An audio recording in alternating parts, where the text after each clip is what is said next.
Hello everyone, welcome to my channel English grammar tutorial. আশা করব তোমরা সবাই খুব ভালো আছো। আজকে আমরা এমনই একটা টপিক পড়ব যে টপিকটা তোমরা ইংলিশ পেডাগজি বই খুললেই দেখতে পাবে, কিন্তু যখনই তোমরা ওই পার্টিকুলার টপিকটা পড়তে যাবে, দেখবে ওখানে যেটা লেখা রয়েছে পুরোটাই তোমাদের মাথার উপর দিয়ে চলে যায়। তাই আমি বিশ্বাস করি বইয়ের নলেজের বাইরে গিয়ে আমাদের আন্ডারস্ট্যান্ডিং নলেজ সেটাকে বৃদ্ধি করতে হবে। কারণ কি, বইয়ে অনেক কিছু লেখা থাকতে পারে, যদি সেটা আমরা পড়ে বুঝতে না পারি তার কোনো মিনিং নেই। আজকে আমরা যে টপিকটা পড়বো সেটা হচ্ছে কি, ফার্স্ট যেটা আমরা পড়বো সেটা হচ্ছে কি বটম আপ অ্যাপ্রোচ। এটা অনেক সময় প্রসেস নামেও থাকতে পারে, বটম আপ প্রসেসিং, বা আর একটা কি টপ ডাউন অ্যাপ্রোচ। এই দুটোকে আমাদের কিন্তু খুব ভালোভাবে জানতে হবে, কারণ ওই বললাম বইতে যেটা লেখা রয়েছে সেটা পড়লে আমাদের মাথার উপর দিয়ে যাবে। বটম আপ যদি আমরা এটাকে বাংলা করি, বটম মানে কি যেটা একদম নিচে, আর আপ মানে কি যেটা উপরে, টপ মানে কি একদম উপরে, ডাউন মানে কি নিচে। তাহলে এই বটম আপ আর টপ ডাউন এটাকে পড়তে গেলে আমাদের কিছু এক্সাম্পলের মাধ্যমে পড়তে হবে। কিরকম ভাবে তোমাদের মাথায় প্রশ্ন আসতেই পারে। আজকের ক্লাসটা করার পর বটম আপ আর টপ ডাউন এটা নিয়ে তোমাদের কোনো সমস্যা আর থাকবে না, বা কনফিউশন কোনো কিছু থাকবে না, এটা আমি গ্যারান্টি দিয়ে বলতে পারি। চলো আসা যাক। তাহলে বটম আপ মানে কি, যেটাকে আমাদের একদম স্মল ডিটেলস, একদম বেসিক থেকে জানতে হবে। সেটা কিভাবে হতে পারে? দেখো, প্রথমে যেটা আমরা শিখলাম, আমরা একদম বটম থেকে শিখছি। প্রথমে আমরা শিখেছি লেটার। লেটার মানে কি, এবিসিডি তোমরা সবাই পড়েছো। তাহলে এটা আমরা কিসের ক্লাস করছি? ইংলিশ পেডাগজির ক্লাস করছি। কেন করি? এখানে আমাদের ইংলিশ ল্যাঙ্গুয়েজটা পড়তে হয়। তাহলে বটম আপ আর টপ ডাউন এটাকে আমরা ইংলিশ ল্যাঙ্গুয়েজ দিয়েই বুঝবো। ক্লিয়ার? তাহলে প্রথমে আমরা লেটার পড়লাম, তারপরে আমরা কি পড়লাম? তারপরে আমরা অ্যালফাবেট পড়লাম, তারপরে আমরা কি পড়লাম? তারপরে আমরা ওয়ার্ডস পড়লাম, তারপরে আমরা কি পড়লাম? তারপরে আমরা সেন্টেন্স, এখানে সেন্টেন্স না লিখে ওয়ার্ডের পরে আমরা একটা ফ্রেজ লিখে দিই, তাহলে আরো বুঝতে সুবিধা হবে। তারপরে আমরা ফ্রেজ পড়লাম, তারপরে আমরা কি পড়লাম? তারপরে আমরা সেন্টেন্স পড়লাম, এবং এখানে আমরা বিভিন্ন স্টোরি, নোভেল যা ইচ্ছা করতে পারি। তাহলে কি মেন কথা দাঁড়ালো? What is bottom up approach, বা what is bottom up process? Bottom up process মানে কি, যেখানে একদম স্মল ডিটেলস থেকে শুরু করে উপরের দিকে আমরা যাব। কারণ প্রথমে আমরা কি সেন্টেন্স শিখতে পারবো কি? ধরো আমরা কোনোদিন লেটার শিখিনি, আমরা অ্যালফাবেট শিখিনি, আমরা ওয়ার্ড শিখিনি, আমরা কি সেন্টেন্স শিখতে পারবো? পারবো না। কেন পারবো না? কারণ এখানে প্রসেসটা শুরুই হচ্ছে বটম থেকে, একদম বেসিক যে লেটার, আগে আমাদের লেটার জানতে হবে, তারপরে আমাদের অ্যালফাবেট জানতে হবে, অ্যালফাবেটের পর আসবে ওয়ার্ড, ওয়ার্ডের পরে আসবে ফ্রেজ, ফ্রেজের পরে আসবে সেন্টেন্স, তারপরে বিভিন্ন বুক, স্টোরি, নোভেল যা ইচ্ছা হতে পারে। তোমাদের মনে হতে পারে কেন? ধরো লেটার মানে কি? লেটার মানে আমরা সবাই জানি এ বি সি ডি, এই প্রত্যেককে একটা একটা করে যখন আমরা বলি, প্রত্যেকটা একটা একটা করে লেটার। অ্যালফাবেট কি? এ টু জেড, অর্থাৎ এ থেকে জেড পর্যন্ত সবগুলোকে একসাথে আমরা কি বলি? অ্যালফাবেট। তারপরে চলে আসো ওয়ার্ড। ওয়ার্ড মানে কি? এই যে লেটার দিয়ে তৈরি হয় একটা অর্থপূর্ণ শব্দ, যেমন আমি লিখে দিতে পারি বুক, অর্থপূর্ণ শব্দ তৈরি হয়েছে বুক। তারপরে কি? ফ্রেজ, এখানে 2 or 3 ওয়ার্ডস দিয়ে তৈরি হয়, যেমন in the evening, in the morning, যেখানে আমরা একটা অর্থ বুঝতে পারি কিন্তু সম্পূর্ণ মিনিং থাকে না। তাহলে এটা কোথা থেকে তৈরি হলো? এই ওয়ার্ড থেকে 2-3টে ওয়ার্ড দিয়ে তৈরি হলো। এবং লাস্ট যেটা সেন্টেন্স, সেটা কি? একটা কমপ্লিট, এটা হয়ে গেল কি? একটা কমপ্লিট সেন্টেন্সের স্ট্রাকচার। অর্থাৎ এখানে ওয়ার্ডগুলোকে আমরা সাজিয়ে গুছিয়ে সাবজেক্ট, ভার্ব, অবজেক্টের এগ্রিমেন্ট করে একটা গুছিয়ে সেন্টেন্স লিখে দিয়েছি। এবং সেন্টেন্স, এই কমপ্লিট সেন্টেন্স তুমি শিখে গেছো, এরপরে তুমি যে কোনো বুকস, হতে পারে নোভেল, হতে পারে স্টোরি বুক, সব কিছুই তুমি পড়তে পারো।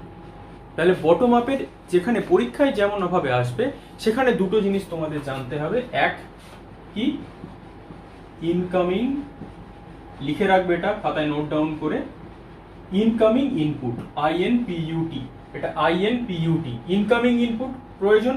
আর একটা আমাদের কিসের প্রয়োজন, স্মল ডিটেলস।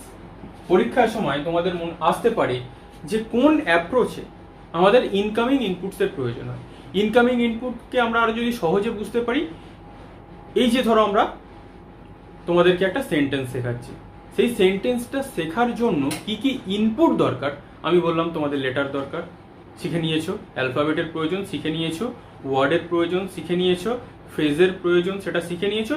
এবার ওইগুলোকে জাস্ট গুছিয়ে একটা ফ্রেম করে দেওয়া, সেটাই হয়ে গেল কি সেন্টেন্স। এবং সেটা কি আমি তোমাদের ইনপুট দিলাম, তোমরা সেটাকে শিখে নিবে। আর একটা কি, সেটা হচ্ছে স্মল ডিটেলস। অর্থাৎ কি, এখানে একটা সেন্টেন্স শিখতে গেলে আমাদের কি এই নিচে থেকে উপরে যেতে হবে। আমরা যদি ডাইরেক্ট সেন্টেন্সে চলে যাই, তোমরা বুঝতেই পারবে না কোনটা ওয়ার্ড কোনটা কি, কিছুই বুঝতে পারবে না। এটা তোমরা অনেক বয়সে বড়, তোমরা ম্যাচিওর ব্রেন, তোমরা বুঝতে পারছো। কিন্তু ধরো তুমি প্রাইমারি টিচার হয়েছো, তুমি একটা ক্লাস 1-এর স্টুডেন্টকে বোঝাচ্ছ, তুমি তাকে অ্যালফাবেট পড়াওনি, তুমি তাকে লেটার পড়াওনি, সে কি সেন্টেন্স বুঝতে পারবে? বুঝতে পারবে না। তাই বটম আপ অ্যাপ্রোচের প্রয়োজন, যেখানে একদম স্মল ডিটেলস থেকে শুরু করে তুমি হায়ার র্যাঙ্কের দিকে যেতে পারো। হায়ার র্যাঙ্ক মানে এখানে কোনটা বোঝাতে পারি আমরা, এখানে আমরা সেন্টেন্সকে বোঝাতে পারি। তাহলে বটম আপ অ্যাপ্রোচ মানে কি, যেখানে আমরা স্মল ডিটেলস বা একদম নিচে থেকে শুরু করে উপরের দিকে যাই। মানে তোমরা এটাকে আরো একটা জিনিস বুঝতে পারো, যেমন সহজ থেকে জটিলের দিকে। কিন্তু এটাকে অতটা মানে কি বলবো, অতটাও সহজে বোঝার দরকার নেই। জাস্ট আমি যেটা বললাম, এখানে দুটো জিনিস মনে রাখবে, এক ইনকামিং ইনপুট আর একটা হচ্ছে স্মল ডিটেলস। তাহলে বটম আপ অ্যাপ্রোচ কি, আশা করছি আর কোনো সমস্যা থাকার কথা নাই। সমস্যা আছে কি, থাকলে কমেন্ট করবে।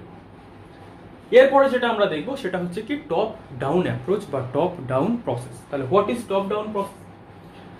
এটাকে যেমন আমরা একদম নিচে থেকে উপরের দিকে গেলাম, টপ ডাউনে কি হবে, উপর থেকে নিচের দিকে আসতে হবে, জাস্ট অপোজিট। কিভাবে?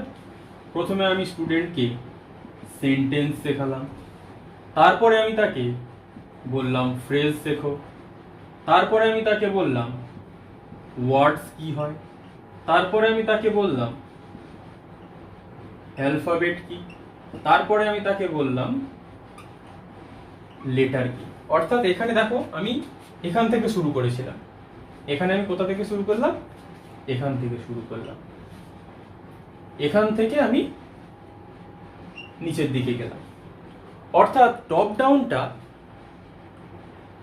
কিভাবে আমাদের প্রয়োজন, টপ ডাউনটা কিভাবে প্রয়োজন দেখো। এখানে আমাদের কি থাকতে হবে, খাতায় নোট ডাউন করো,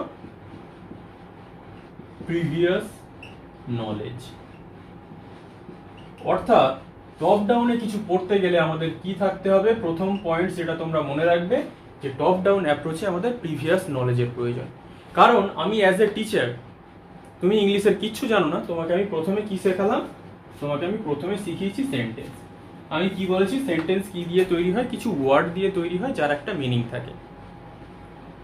ওয়ার্ড কোথা থেকে তৈরি হয় সেটা তোমরা জানো না। তারপরে আমি তোমাদের শেখালাম ফ্রেজ কি, এখানে দুটো তিনটে ওয়ার্ড নিয়ে তৈরি হয় যার মিনিং থাকে, কিন্তু সেটা সম্পূর্ণ অর্থপূর্ণ নয়। এখানেও তোমাদের মাথায় বুঝতে পারবে না যে ওয়ার্ড কোথা থেকে তৈরি হয়। তারপরে আমি তোমাদের শেখালাম ওয়ার্ড কি। ওয়ার্ড মানে কি, একটা লেটারের সমষ্টি, কিছু লেটার দিয়ে তৈরি হয় যার একটা মিনিং থাকে। এবার তোমার মাথায় প্রশ্ন আসবে, তাহলে লেটার কি, প্রশ্ন আসবে তো। এরপর আমি তোমাদের শেখালাম অ্যালফাবেট। আমি তোমাদের বললাম এ থেকে জেড পর্যন্ত ওই যে 26টা সংখ্যা আছে, সব কটাকে অ্যালফাবেট বলে। তোমার মাথায় আসবে যে স্যার আপনি তো বলছেন, কিন্তু এই এ থেকে জেড পর্যন্ত এগুলো কি, তোমার মাথায় প্রশ্ন আসবে। তারপরে তোমার যেটা আমি বললাম কি লেটার, আমি বললাম এ বি সি ডি, এগুলোকে একটা একটা করে এক একটাকে লেটার বলা হয়। তোমার মাথায় কিছু ঢুকবে? তাহলে এই জিনিসটা যদি আমি তোমাকে সেন্টেন্স থেকে শুরু করে লেটারের দিকে নিয়ে যাই, তোমাকে কার নলেজ থাকতে হবে, প্রিভিয়াস নলেজ থাকতে হবে। প্রিভিয়াস নলেজ কিসের উপরে থাকতে হবে, বটম আপ অ্যাপ্রোচের উপর। অর্থাৎ কি, কিভাবে জিনিসটা তৈরি হয়েছে তার জ্ঞান থাকতে হবে। তাহলেই তুমি টপ ডাউনটাকে খুব ভালো করে বুঝতে পারবে, আর নাহলে কিন্তু বুঝতে পারবে না। তাহলে টপ ডাউন অ্যাপ্রোচে যে 3টে পয়েন্ট খুব ভালো করে তোমাদের মনে রাখতে হবে। এক, প্রিভিয়াস নলেজ লিখে দিয়েছি, তারপরে লেখো, তারপরে এখানে কোথায় লেখা যায়, এখানে লিখে দিই সিমেন্টিক, আর একটা হচ্ছে কি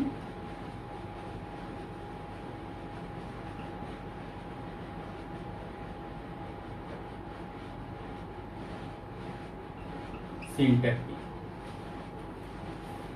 তোমাকে 3টে জায়গায় টপ ডাউন অ্যাপ্রোচে প্রশ্ন করতে পারে যে এর মধ্যে কোনটায় প্রিভিয়াস নলেজের প্রয়োজন হয়, টপ ডাউন অ্যাপ্রোচ, এর মধ্যে কোথায় সিমেন্টিক আর সিনট্যাকটিক কিউ এর প্রয়োজন হয়। অর্থাৎ সিমেন্টিক মানে কি, যেটা আমরা জানি, সবাই জানি, মিনিং, আমরা অলরেডি ফার্স্ট চ্যাপ্টারে পড়েছি। সিনট্যাকটিক কি, সিনট্যাকটিক মানে হচ্ছে সিনট্যাক্স, সেটাকেই আমরা সিনট্যাকটিক নাম দিয়েছি। সিনট্যাক্স মানে কি, সাবজেক্ট ভার্ব অবজেক্টের এগ্রিমেন্ট। ক্লিয়ার? তাহলে তোমাকে প্রশ্ন আসতে পারে যে কোন অ্যাপ্রোচে সিমেন্টিক আর সিনট্যাকটিক কিউ ফলো করা হয় বা তার উপরে ভিত্তি করে প্রসেসটাকে এগিয়ে নিয়ে যাওয়া হয়। তোমার উত্তর কি হবে? Top down approach. তাহলে একদমই সহজ। তাহলে বটম আপ আর টপ ডাউন মানে কি? বটম আপ, আবার একবার আমি রিভিশন করে দিই, বটম আপ মানে একদম স্মল ডিটেলস থেকে তুমি শুরু করছো, এখানে তোমার কোনো প্রিভিয়াস নলেজ নেই, থাকার প্রয়োজনও নেই, কারণ তুমি একটা এখানে নতুন কিছু শিখছো এবং সেটাকে একদম ছোট্ট জায়গা থেকে বা একদম তার বেসিক থেকে অ্যাডভান্সের দিকে যাচ্ছ। টপ ডাউন মানে কি? অ্যাডভান্স থেকে তুমি বেসিকের দিকে আসছো, কারণ কি এখানে তোমার এই প্রিভিয়াস নলেজ বা আরো একটা তোমাকে এখানে দিয়ে দিতে পারে, সেটা কি কনটেক্সচুয়াল, লিখে নাও, CONTEXTUAL, কনটেক্সচুয়াল নলেজ। তোমার প্রিভিয়াস নলেজ বা কনটেক্সচুয়াল নলেজ এই বিষয়টার প্রতি আছে, ওই জন্য তোমার প্রিভিয়াস নলেজটাকে কাজে লাগিয়ে খুব সহজে টপ ডাউন অ্যাপ্রোচে তোমাকে সেই প্রসেসটা কমপ্লিট করে দেওয়া যেতে পারে। তাহলে এটাই হচ্ছে টপ ডাউন আর বটম আপের মধ্যে বেসিক্যালি ডিফারেন্স। এখানে আর একটা জিনিস আছে, সেটা তোমরা খাতায় নোট ডাউন করে নেবে, সেটা হচ্ছে কি চাঙ্কিং, CHUNKING, চাঙ্কিং।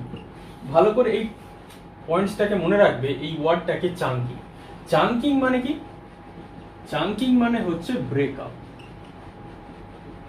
ব্রেকআপ অর্থাৎ কি, কোনো প্রসেসকে তুমি যদি ব্রেক করে দাও, সেই জিনিসটা তুমি ভালো মনে রাখতে পারো। তোমাদের মনে হতে পারে কিভাবে ব্রেকআপ, আমি তোমাদের একটা আগে ল্যাঙ্গুয়েজ থেকে উদাহরণ দিই। ধরো তুমি একটা ক্লাসে তুমি কোনো স্টুডেন্টকে লেটার পড়ালে, আর একটা ক্লাসে ওয়ার্ড পড়ালে, আর একটা ক্লাসে সেন্টেন্স পড়ালে, এইরকম ভাবে ব্রেক করে দিয়ে তুমি তাকে পড়ালে, তাহলে কি হবে, সেই জিনিসটাকে ভালো করে বুঝতে পারবে, তার মাথায় নিতে পারবে। তুমি একটা ক্লাসে গিয়েই তাকে letter, alphabet, phrase, sentence, clause সব কিছু পড়িয়ে দিয়েছো, সে কিন্তু বুঝতে পারবে না। কেন বুঝতে পারবে না? কারণ একটা ব্রেন, বাচ্চাদের ব্রেন অত কিছু ধরে রাখার ক্ষমতা থাকে না। তাহলে চাঙ্কিং আপ বা চাঙ্কিং প্রসেস মানে কি, কোনো জিনিসকে ব্রেকআপ বা মেন্টাল ব্রেকআপ করে করে পড়ানো। ধরো তোমাকে সকালবেলা তোমার মা বলল বাজারে চলে যা, দুধ আনবি, চা আনবি, কফি আনবি, চাল আনবি, মাংস আনবি, মাছ আনবি, আটা আনবি। তোমার মাথায় কিছু মনে থাকবে? কিন্তু যদি তুমি ওটাকে মাথায় ভেঙে নাও, তুমি মর্নিংয়ে কি খাও, চা বা কফি, সেটাকে তুমি সাইড করলে, মাথায় ভেবে নিলে, ব্রেক করে নিলে, 3টে ভাবে ব্রেক করে নিলে, সকালে যেটা খাও, দুপুরে যেটা খাও, রাতে যেটা খাও। তাহলে তুমি সকালে ব্রেক করে নিলে, আমি চা, কফি, চিনিটা আমাকে নিতে হবে, ব্রেক করে নিলাম। দুপুরের জন্য কি, চাল হতে পারে, মাংস হতে পারে, বা যে কোনো বাজার হতে পারে, যেটা তুমি দুপুরে বেলা খাবে। রাতে তুমি কি খাও, তুমি রুটি খেতে পারো, সবজি খেতে পারো, সেটা তুমি ব্রেক করে নিলে। তাহলে তোমার মা যে তোমাকে 10 থেকে 12টা আইটেম এক নাগাড়ে বলে গেল, তুমি যদি সেটাকে চাঙ্কিং প্রসেসে ভেঙে নাও, সকাল, দুপুর, রাত, তাহলে কি হবে, তোমার সেই জিনিসটা কিন্তু মাথায় গেঁথে যাবে, তুমি সারা জীবনেও ভুলবে না। তোমার মা যখনই বলবে তুমি ওটাকে ব্রেক করে দেবে। ঠিক তেমনই চাঙ্কিং প্রসেসও বা চাঙ্কিং জিনিসটা ওই একই রকম, যেখানে মেন্টাল ব্রেকআপ বা ওই ভেঙে ভেঙে আমরা সেই জিনিসটাকে শিখি। এবং এটা এই টপ ডাউন আর বটম আপের মধ্যেই যেহেতু পড়ে, আমি তোমাদের এখানে সহজ করে বুঝিয়ে দিলাম। আশা করবো এখান থেকে যে কোনো প্রশ্ন এলে তোমরা অনায়াসে করতে পারবে। তাহলে যে পয়েন্টসগুলো আমি বলেছি তোমরা আরও একবার স্ক্রিনশট নিয়ে নিতে পারো বা খাতায় নোট ডাউন করে নিতে পারো। তাহলে মোটামুটি আমাদের বটম আপ আর টপ ডাউন কমপ্লিট। আশা করব ক্লাসটা তোমরা খুব এনজয় করেছো, প্রত্যেকটা পয়েন্টসকে খুব সহজে বুঝতে পেরেছো এবং তোমরা অবশ্যই কমেন্ট করে জানাবে যে তোমরা কেমন টপিকটাকে বুঝতে পারলে। তাহলে আমিও বুঝতে পারবো যে না, খুব সহজে আমি এই অ্যাপ্রোচটাকে বা প্রসেসটাকে তোমাদের বোঝাতে পেরেছি। তাহলে তোমাদের কমেন্টের অপেক্ষায় থাকবো আমি। আজ এই পর্যন্তই, পরের ক্লাসে খুব শীঘ্রই দেখা হবে। Thank you for watching.